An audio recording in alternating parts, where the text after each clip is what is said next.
जय श्री कृष्णा। राधे राधे। आप सभी का ज्ञान अनुसार में बहुत बहुत स्वागत है। आज के इस वीडियो में हम दशा माता की बहुत ही सरल पूजा विधि देखेंगे और दशा माता का जो डोरा है उसको लेने की क्या विधि होती है, क्या नियम होते हैं इस पूजन के, ये सारी चीज़ें आज के इस वीडियो में मैं आप सभी को बताने वाली हूँ। तो देखिए, दशा माता का जो व्रत है वो चैत्र मास के कृष्ण पक्ष की 10वीं तिथि को किया जाता है और इसकी पूजा मुख्य रूप से पीपल के पेड़ के नीचे बैठकर ही की जाती है और पीपल के पेड़ के नीचे ही बैठकर इसका डोरा बनाया जाता है। तो देखिए, जब भी हम किसी देव वृक्ष का पूजन करते हैं तो पूजा से पहले देव वृक्ष को सींचना आवश्यक होता है। तो देखिए, इस तरह से हमें एक तांबे का या पीतल का लोटा ले लेना है और उसमें जल ले लें आप।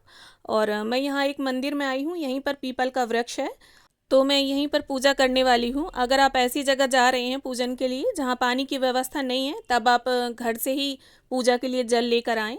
इसके बाद देखिए, सबसे पहले हम थोड़ा सा जल सींच देंगे पीपल के वृक्ष में और यहीं पर हम पूजा करने वाले हैं। तो जगह को मैंने पहले ही थोड़ा साफ़ सुथरा कर लिया है और इस तरह देखिए, पानी से थोड़ा सा साफ़ सुथरा कर लेने के बाद मैं यहाँ पर हल्दी से स्वास्तिक बना रही हूँ। आप चाहें तो हल्दी से थोड़ा लीप लें और गेहूं के आटे से भी स्वास्तिक बना सकते हैं। और किसी भी पूजन को शुरू करने से पहले हमें स्वास्तिक या कोई भी मंगल चिन्ह बना लेना चाहिए क्योंकि काफ़ी शुभ रहता है ये। तो देखिए, दशा माता का जो व्रत पूजन है वो मुख्य रूप से दशमी के दिन ही किया जाता है, लेकिन बहुत से लोग 10 दिन तक इसकी पूजा करते हैं। तो होलिका दहन के अगले दिन से वो चालू हो जाती है और दशमी तिथि तक पूजन फिर चलता है। तो इस तरह से देखिए, स्वास्तिक बना लेंगे हम और उसके ऊपर आप थोड़ी रोली डाल दें, अक्षत डाल दें और इसके बाद थोड़े गेहूं डाल दें क्योंकि दशा माता की जो पूजा है उसमें गेहूं का बहुत महत्व होता है। और फिर इस तरह से देखिए, हम दीपक प्रज्वलित कर लेंगे और इसके बाद अपनी पूजा जो है उसको प्रारंभ करेंगे। और दशा माता की पूजा में पीपल के पत्तों का विशेष महत्व होता है और इसीलिए पीपल के पेड़ के नीचे बैठकर इनका पूजन होता है। तो आप ये जो पत्ते हैं ये एक दिन पहले तोड़ लें, उस दिन आप पत्ते ना तोड़ें जिस दिन पूजन करें। दशा माता का जो व्रत पूजन है उसे सुहागिन स्त्रियां अपने घर की दशा सुधारने के लिए करती हैं और इस व्रत को करने से घर की दरिद्रता दूर होती है, घर में सुख समृद्धि आती है और यदि दशा अच्छी है तो और अच्छी करने के लिए भी यह पूजन किया जाता है। तो देखिए, दशा माता का ध्यान करते हुए इस तरह पीपल के 10 पत्तों पर हम छोटी छोटी गेहूं की 10 ढेरियां लगा लेंगे। और अगर आपके साथ कोई है डोरा बनाने के लिए तब तो बहुत अच्छी बात है, और अगर कोई नहीं है तब आप इस तरह से देखिए एक लोटा ले लें और देख लें आपके जो कच्चे सूत में तार कितने हैं। इसमें देखिए 5 तार हैं। तो इस तरह से मैं इसे दोहरा कर लूँगी क्योंकि ये जो डोरा है ये 10 लड़ियों का और 10 गांठों का बनाया जाता है और इस डोरे को पूजन के बाद गले में धारण कर लिया जाता है और पूरे साल तक ये डोरा पहना जाता है। और अगर आप पूरी साल नहीं पहन सकते हैं तो कम से कम अगर 10 दिन की पूजा बिठाते हैं आप तो 10 दिन इसे धारण करके रखें, और अगर दसवीं के दिन पहनते हैं तो इसे कम से कम 11 दिन पहने और किसी अच्छे वार में इसे उतार कर अपनी अलमारी में या पूजा के मंदिर वगैरह में आप डिब्बी में किसी में रख लें। तो देखिए, इस तरह से डोरा तैयार करने के बाद हम उसे हल्दी में डुबो लेंगे या आप पाउडर हल्दी का पेस्ट बनाकर उसे डुबो सकते हैं, या अगर आपको लग रहा है कि पाउडर हल्दी में मिलावट होती है तो आप हल्दी की गांठ का भी घिस कर पेस्ट बना लें और फिर इस डोरे को डुबो सकते हैं।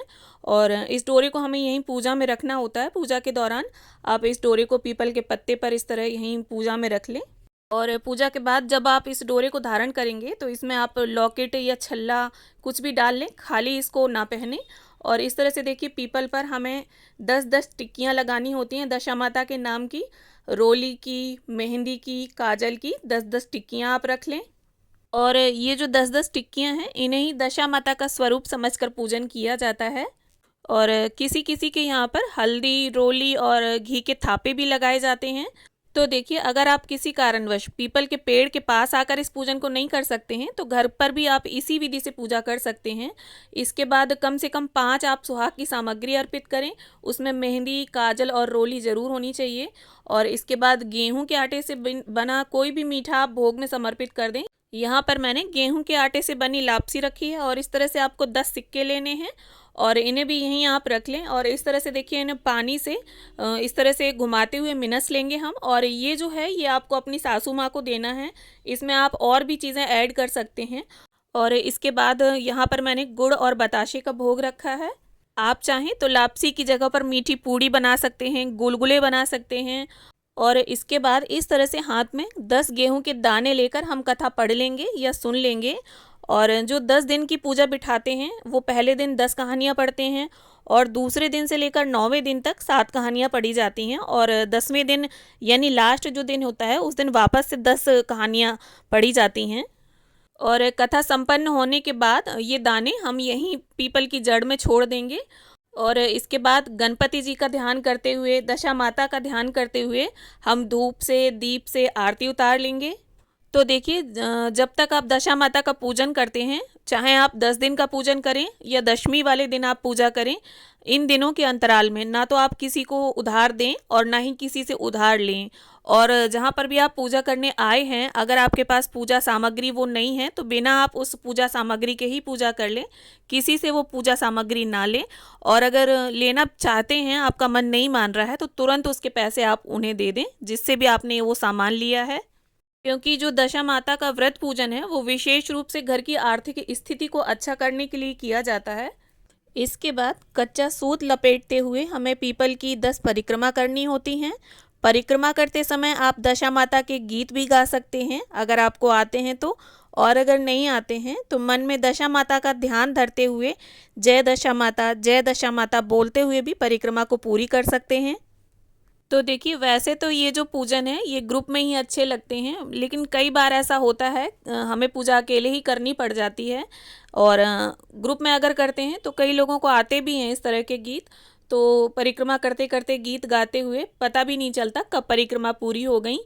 तो देखिए, परिक्रमा पूरी करने के बाद जो हमारा पिछले साल का डोरा है उसे हमें यहीं पीपल के पेड़ के नीचे उसकी जड़ में ये जो मिट्टी होगी थोड़ी सी, उसे आप थोड़ा सा इस तरह से निकाल लें, छोटा सा गड्ढा सा बना लें और ये जो पुराना डोरा होगा हमारा उसे आप यहीं जड़ में दबा दें।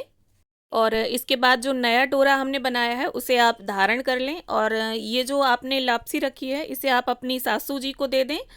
और इसमें आप अपने सामर्थ्य अनुसार और चीज़ें भी जोड़ सकते हैं, जैसे साड़ी, सुहाग की सामग्री और ये जो गेहूँ होंगे इन्हें थोड़ी देर आप रखे रहने दें। थोड़ी देर बाद आप इन्हें उठा के गाय वगैरह को दान कर दें। और ये जो सुहाग की सामग्री है इसमें से 2-1 सुहाग की सामग्री आप अपने लिए रख लें प्रसाद के रूप में, और अगर आपकी देवरानी जेठानी हैं तो आप उन्हें भी दे सकती हैं थोड़ा सामान।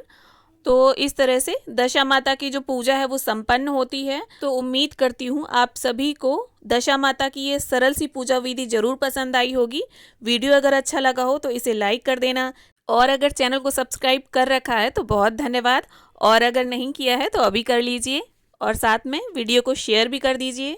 तो मिलते हैं अगले वीडियो में। वीडियो को अंत तक देखने के लिए आप सभी का बहुत बहुत धन्यवाद।